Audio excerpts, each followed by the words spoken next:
இயேசுவானவர் தலைவருடைய வீட்டிலே வந்த தாரை ஊதுகிறவர்களையும் இளைஞர் ஜனங்களையும் கண்டு விலகுங்கள், இந்த சிறு பெண் மறிக்கவில்லை, நித்திரையாயிருக்கிறாள் என்றார். அதற்காக அவரை பார்த்து நகைத்தார்கள். ஜனங்கள் வெளியே துரத்தப்பட்ட பின்பு அவர் உள்ளே பிரவேசித்து அந்த சிறு பெண்ணின் கையை பிடித்தார். உடனே அவள் எழுந்திருந்தாள். இந்த சங்கதி அத்தேசம் எங்கும் பிரசித்தமாயிற்று.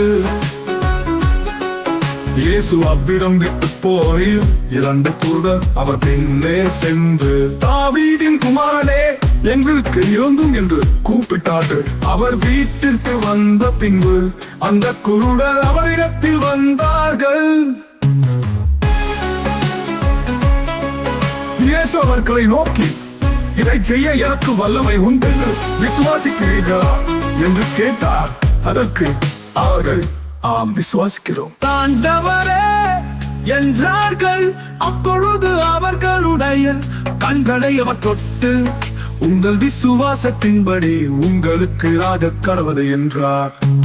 உடனே அவர்களுடைய கண்கள் திறக்கப்பட்டது. இதை ஒருவரும் அறியாத படிக்கு எச்சரிக்கையாயிருங்கள் என்று இயேசு அவருக்கு கண்டிப்பாய் கட்டளையிட்டார்.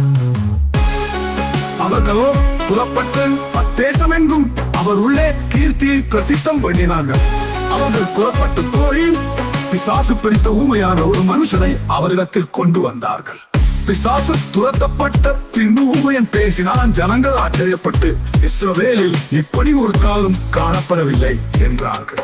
பரிசேயோ, இவன் பிசாசுகளின் தலைவனாலே பிசாசுகளை துரத்துகிறான் என்றார்கள்.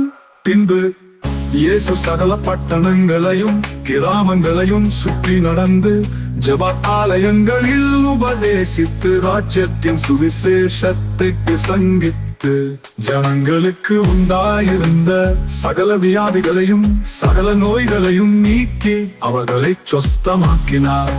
அவர் திரளான ஜனங்களை கண்ட பொழுது அவர்கள் மேய்ப்பனில்லாத ஆடுகளைப் போல தொய்ந்து போனவர்களும் சிதறப்பட்டவர்களுமாயிருந்தபடியால் அவர்கள் மேல் மனதுருகி தம்முடைய சீஷர்களை நோக்கி, அறுப்பு மிகுதி, வேலையாட்களோ கொஞ்சம், ஆதலால் அறுப்புக்கு எஜமான் தமது அறுப்புக்கு வேலையாட்களை அனுப்பும்படி அவரை வேண்டிக் கொள்ளுங்கள் என்றார்.